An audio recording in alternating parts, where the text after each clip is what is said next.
Hiç devasa bir film setinde bulundun mu bilmiyorum.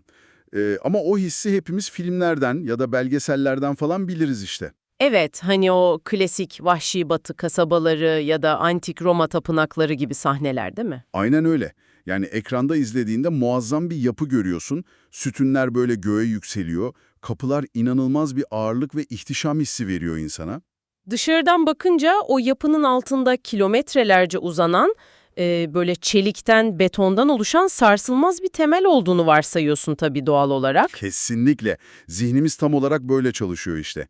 Devasa bir görüntü gördüğünde, hani onun arkasında devasa bir dayanak, bir gerçeklik olduğunu düşünürsün.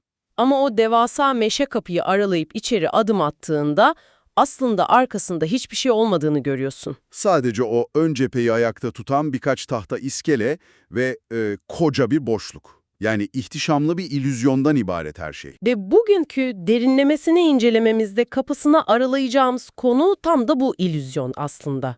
Evet, bugün seninle birlikte temeli olmayan, hani sadece dış cepheden ibaret olan o koca yapıların, liderliklerin ve hatta toplumların nasıl inşa edildiğine bakacağız. Daha doğrusu içlerinin nasıl sistemli bir şekilde boşaltıldığına dair çok sarsıcı bir haritayı önümüze sereceğiz. Aramıza hoş geldin bu arada. Kesinlikle hoş geldin.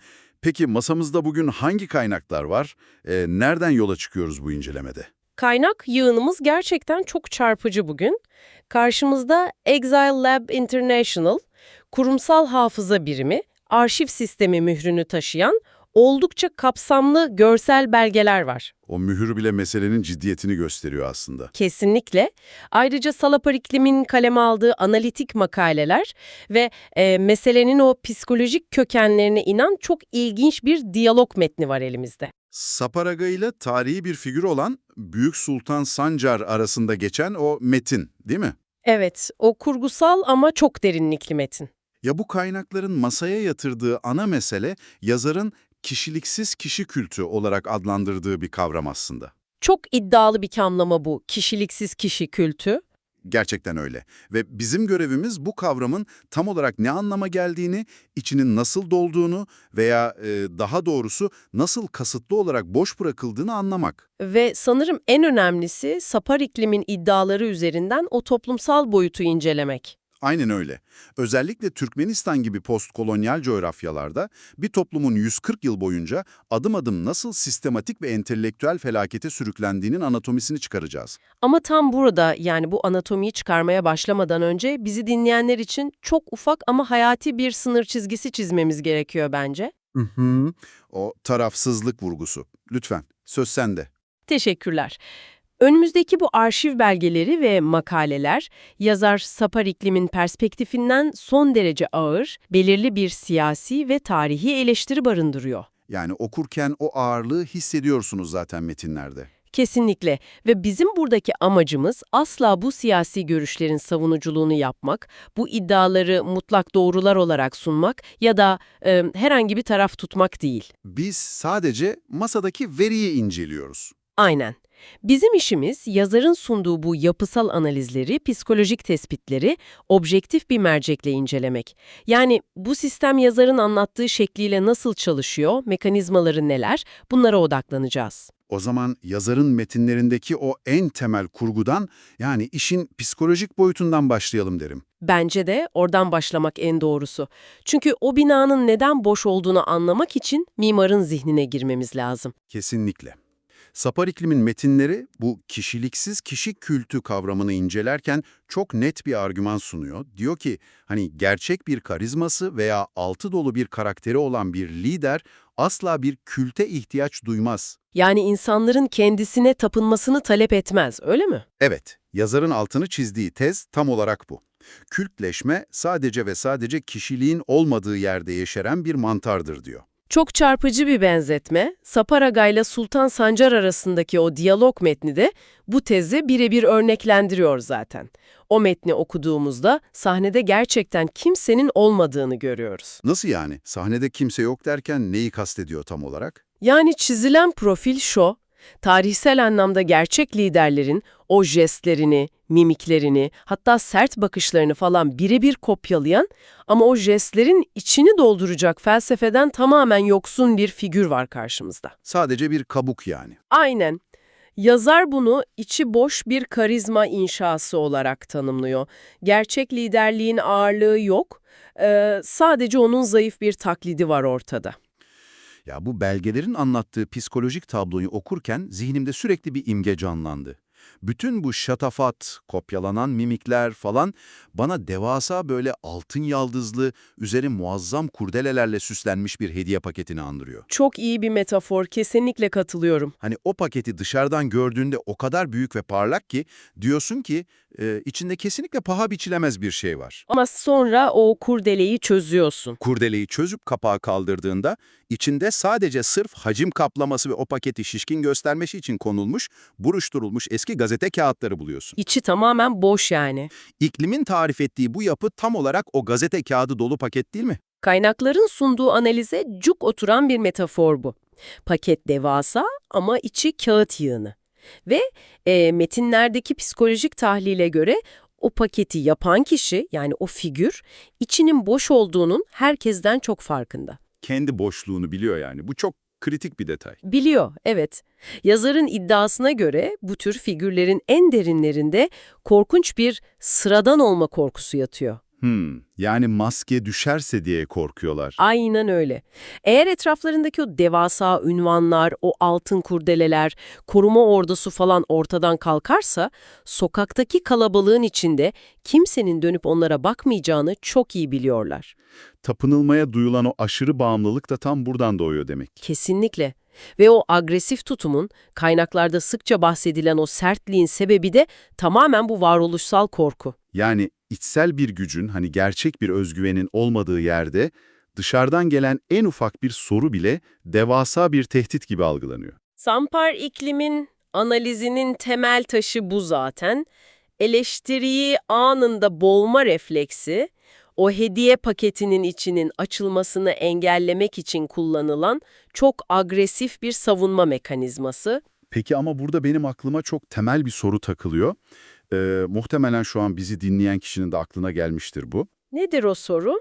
Diyelim ki bu yapı gerçekten tamamen bu içi boş hediye paketinden ibaret. Her şey dış cephede bir illüzyon. Evet, yazarın tezi bu yönde. İyi de bu sistem nasıl oluyor da 10 yıllarca ayakta kalıyor? Yani bir toplum, koca bir halk o paketin kapağını kaldırıp bir saniye bunun içi gazete kağıdı dolu demiyor mu? İnsanların bunu fark etmemesi nasıl mümkün olabilir? İşte makalelerdeki o sosyolojik analizler tam da bu nasıl sorusuna odaklanıyor. Yazarın argümanına göre insanlar o paketin içini göremiyorlar çünkü sistemin kendisi halkın o paketi açacak araçlara sahip olmasını engellemek üzerine kurgulanmış. Araçlara sahip olmasını engellemek derken ne tür araçlardan bahsediyoruz? Şöyle düşün, bir hediye paketinin içinin boş olduğunu anlayacaksan, öncelikle eleştirel bir zihne, tarihsel bir perspektife ve dış dünyada işlerin nasıl yürüdüğüne dair bir bilgi akışına ihtiyacın vardır, değil mi? Yani referans noktalarına ihtiyacım var, kıyaslayabilmek için. Aynen öyle. İklimin tezine göre kişiliksiz kişi kültü hayatta kalabilmek için toplumu manipüle etmeli ve bu referans noktalarını sistematik olarak onların elinden almalıdır. Ve kaynaklar, hani bu araçların insanların elinden alınma sürecinin tam 140 yıl sürdüğünü iddia ediyor. 140 yıl. Bu gerçekten sarsıcı bir rakam. Sapar iklimin sunduğu verilere bakarsak, bu sürecin aslında bir tür kolonyal matrisin devamı niteliğinde olduğunu görüyoruz. Kolonyal matris derken o geçmişten gelen sömürge düzeninden bahsediyor sanırım. Evet, özellikle Türkmenistan ve benzeri postkolonyal ülkeler örneği üzerinden verilen istatistikler çok çarpıcı. Yazar, nüfusun %65'i ile 70'inin tarım sektöründe, özellikle de pamuk üretiminde çalışmasını bir tesadüf olarak görmüyor. Şimdi normalde birisi dışarıdan bu istatistiğe baksa hani demek ki o coğrafyanın geleneksel kültürü, doğal ekonomik evrimi bu yönde gelişmiş diyebilir. Diyebilir, çok da mantıklı durur dışarıdan bakınca. Ancak Sapar iklim bunun asla doğal bir tercih olmadığını savunuyor. Bilinçli bir politika olduğunu mu söylüyor? Kesinlikle. Makalelere göre bu tablo 140 yıllık bir politikanın sonucu. Eğitim kalitesinin düşürüldüğü, sağlık hizmetlerinin kısıtlandığı, modern sanayileşmenin bilinçli olarak başlatılmadığı bir sürecin neticesi bu. Yani toplumu sadece ham madde üreten bir iş gücü olarak gören o eski sistem, formal bağımsızlıktan sonra bile aynı o boş liderlik tarafından devam ettirilmiş. Evet, çünkü bu sistem o figürün kendi hayatta kalma mekanizması haline gelmiş. Yani yazarın çizdiği tabloda insanlar pamuk tarlalarında çalışmayı seçmiyorlar. Onlara başka hiçbir seçenek bırakılmadığı için o tarlaya hapsediliyorlar. Başka çareleri yok yani. Ve asıl kritik nokta şu bence, bu sadece ekonomik bir karar değil. Kaynakların argümanına göre pamuk gibi tamamen el emeğine dayanan, düşük vasıflı, teknoloji barındırmayan devasa bir tarımsal ekonomi aslında zihni körelten bir araç. Zihni nasıl körelttiğini çok detaylı anlatıyor belgeler. Yani bütün gün bedensel bir tükenmişlik içinde çalışan bir insanın dünyayı anlamlandırmaya, felsefe yapmaya, siyaseti sorgulamaya ne enerjisi kalır ne de zamanı. Haksız mıyım? Çok haklısın. Sapar Eklim'in metinlerinde entelektüel deformasyon olarak adlandırdığı kavramın tam kalbinde bu mekanizma yatıyor işte. Entelektüel deformasyon. Çok güçlü bir ifade. Öyle. Yazar bu kültün eğitimden, bilimden, eleştirel düşünceden ve özellikle bağımsız bir entelektüel sınıftan ölümüne korktuğunu iddia ediyor. Çünkü düşünen bir zihin o hediye paketinin içini görmek isteyecektir. Kapağı kaldıracaktır. Kesinlikle öyle. Bu yüzden makaleler bu durumun bir yönetim hatası falan olmadığını, tam tersine içi boş iktidarın kendi ömrünü uzatmak için tasarladığı çok fonksiyonel bir strateji olduğunu savunuyor. Makalede bahsedilen o 35 yıllık izolasyon dönemi bence bu stratejiyi çok daha korkunç bir boyuta taşıyor. Evet, tam 35 yıllık bir bilgi ambargosu. Ya düşünsene bir toplumu nesiller boyunca beden gücü gerektiren bir tarlaya hapsediyorsun. Üstüne ülkeyi tam 35 yıl boyunca dış dünyadan gelen bilgi akışına tamamen kapatıyorsun. Sadece yazarın iddialarını takip ederek düşündüğümüzde bile bu duruma basitçe bir ekonomik gerileme diyemeyiz bence. Yazar da aynen bu tespiti yapıyor zaten. Bunun nesilden nesile aktarılan, hani adeta kodlara işleyen yapısal bir entelektüel deformasyon olduğunu belirtiyor. Bu yıkımın sonuçlarını nasıl detaylandırıyor peki? İklim, bu bilgi izolasyonunun toplumda yarattığı tahribatı 7 maddelik bir çöküş haritasıyla özetlemiş. Neler var o haritada? Mesela dışarıdan bilgi gelmediği için alternatif bir yaşamın mümkün olabileceğine dair bilişsel ufuklar daralıyor diyor. Analitik düşünce refleksleri yok ediliyor. Yani başka bir hayat hayal bile edilemiyor artık. Aynen. En kritik noktalardan biri de şu, toplumdaki mühendislik ve yaratıcılık kültürü sıfırlanıyor. İnsanların mesleğinde yükselme ihtimali ortadan kalkıyor. Sonuçta toplum tamamen durağanlaşıp o kült figürüne mutlak bir bağımlılık geliştiriyor. Yani az önceki metafora dönersek bütün alet çantanı boşaltıyorlar. Ve sana sadece benim verdiğim aletlerle benim gösterdiğim şekilde yaşayabilirsin diyorlar. Gerçekten kaçması imkansız bir tuzak bu. Dışarıdan bakan biri için anlaması zor belki ama içine doğan biri için bu bir zindan. Fakat yazarın sunduğu belgelerde beni asıl dehşete düşüren şey başka bir şey oldu. Neydi o? Bu çöküş sadece zihinlerde, psikolojik bir seviyede kalmıyor. Sapar iklimin arşiv belgeleri, zihni hasar gören o toplumun bu hasarı fiziksel dünyasında kendi toprağında nasıl somut felaketler olarak yaşadığını gösteriyor. Evet. Fiziksel felaketler konusunda Yolotan gaz yatakları vakası makalelerde gerçekten çok geniş yer tutuyor. Yolatan vakası evet. Sapar iklim bu vakayı bir yapısal şiddet örneği olarak tanımlıyor. Bir saniye, bu yapısal şiddet kavramını biraz açalım bence. Çünkü şiddet deyince zihnimizde sokaktaki bir kavga veya ordunun müdahalesi falan canlanır. Haklısın, klasik anlamda şiddet değil bu. Yani yazarın burada bahsettiği şiddet, böyle takım elbiseli bir bürokratın masasında aldığı veya bilerek almadığı bir kararın on binlerce insanı zehirlemesi, değil mi? Kesinlikle doğru bir okuma bu. Yazarın analizine göre buradaki şiddet bir kurşunla işlenmiyor. Liyakatsizlik ve tamamen vizyonsuzlukla işleniyor. Nasıl olmuş peki Yolotan'da olay? Belgelere göre süreç nasıl işlemiş? Belgelere göre bu gaz yataklarının işletilmeye başlandığı dönemde gazla birlikte yeryüzüne çok miktarda sülfür yani kükürt çıkıyor. Evet, doğalgaz çıkarımında normal bir süreç bu. Normal ama bunun çevreye zarar vermeyecek şekilde işlenip güvenli hale getirilmesi için bir sistem kurulması gerekiyor. Ve bu sistemin maliyeti sadece birkaç milyon dolar. Sadece birkaç milyon dolar. Hani o gaz yataklarından elde edilecek milyarlarca dolarlık gelirin yanında devede kulak bile değil. Şirketlerin yıllık ofis masrafı kadardır belki. Arşiv belgelerinin öne sürdüğü o acı gerçek de bu işte. O çerez parası sayılabilecek yatırım yapılmıyor. Neden peki? Paraları mı yokmuş? Hayır, çünkü sistemi denetleyecek eleştirel bir kurum yok. O kararı sorgulayacak bağımsız bir mühendislik aklı o 140 yıllık süreçte çoktan yok edilmiş zaten. Yani kimse çıkıp bunu yapmazsak felaket olur diyememiş. Diyememiş. Sonuç olarak yazarın sunduğu fotoğraflarda ve verilerde İolotan'da devasa sülfür dağlarının oluştuğunu görüyoruz. Mecaz yapmıyoruz burada. Gerçekten devasa kükürt yığınlarından bahsediyor belgeler. Yok artık. Açık havada öylece bırakılmış dağ gibi kükürt mü? Vizyonsuz kararın ekosistemi nasıl çökerttiğini anlatıyor. Suları havayı zehirlediğini belgelerle sunuyor. Evet, daha da acısı o bölgede nesiller boyu sürecek kronik solunum yolu hastalıklarının ve kanser oranlarının nasıl patlama yaptığını belgeliyor. Yani bir yöneticinin aman birkaç milyon dolar harcamayalım kararı, koca bir coğrafyanın havasını kanserojen bir toza çeviriyor. Çok acı gerçekten. Korkunç bir ihmal. Ama burada elimizdeki bu makalelere ve yazarın argümanlarına biraz meydan okumak, senin de izninle şeytanın avukatlığını yapmak istiyorum. Tabii ki lütfen belgeler üzerinden gidelim. Sapar iklim, sülfür arıtma tesisine birkaç milyon dolar harcanmadığını, liyakatsizlik olduğunu söylüyor.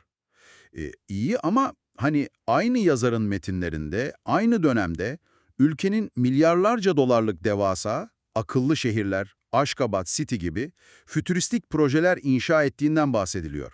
Evet, belgelerde bu dev yatırımların kayıtları da var. Hatta 3 ila 4 milyar dolarlık devasa ultramodern havalimanları yapıldığını görüyoruz. Doğru. Şimdi dışarıdan bakan veya bizi dinleyen biri şu soruyu sorabilir. Ortada bir çevre felaketi olabilir ama bu adamlar kısıtlı bütçelerini teknolojiye, akıllı şehirlere harcamışlar. Belki de bütçe o vizyon projelerine kaydırıldığı için o tesis yapılamadı. Hani bu yatırımlar ülkenin geleceği için doğru bir adımdı diyebilir. Bu argümanı metinlere nasıl oturtacağız? Harika bir soru. Yazarın makaleleri tam da bu büyük yatırımlar savunmasını merkezine alıp argümanı paramparça ediyor aslında. Nasıl yapıyor bunu? İklimin analizi burada çok keskin. Bir yanda zehir saçan sülfür dağları dururken diğer yanda o 4-4,5 milyar dolarlık havalimanları var. Ancak yazarın temel argümanı şu, o milyarlarca dolarlık komplekslerin içi tamamen boş. İçi boş derken işlemiyorlar mı? İşlemiyorlar. Yani o havalimanları orası dünya ticaretinin merkezi olduğu için yapılmamış, sadece dışarıdan büyük görünmeleri istendiği için yapılmış. Yine en baştaki o devasa ama içi gazete kağıdıyla dolu hediye paketine dönüyoruz o zaman. Tam olarak o hediye paketi. Yazar bu binaları mimari dekorlar olarak adlandırıyor. Ekonomik bir işlevleri yok. Hani o topluma yeni iş sahaları falan yaratmıyorlar. Halka bir faydası yok yani. Yok, iklimin iddiasına göre bunlar o kişisiz kültün kendi içsel boşluğunu örtmek, dünyaya sahte bir büyüklük vizyonunu pazarlamak için diktiği devasa tiyatro dekorları, üstelik halkın parasıyla. Çok ağır bir eleştiri bu. Yazar sadece 3-4 milyar dolarlık tek bir boş havalimanının parasıyla ne yapılabilirdi diye soruyor. Yüzlerce tam teşekküllü modern okul, hastaneler, bağımsız bilim enstitüleri kurulabilirdi. Tabii Yolotan'daki o ekolojik felaket de başlamadan bitirilebilirdi rahatlıkla. Aynen öyle. Dolayısıyla makaleler o mermer sarayları birer gelişim projesi olarak falan görmüyor yazarın. Kendi cümleleriyle söylersek o binalar yok edilmiş bir geleceğin ta kendisi. Gerçekten karanlık bir tablo.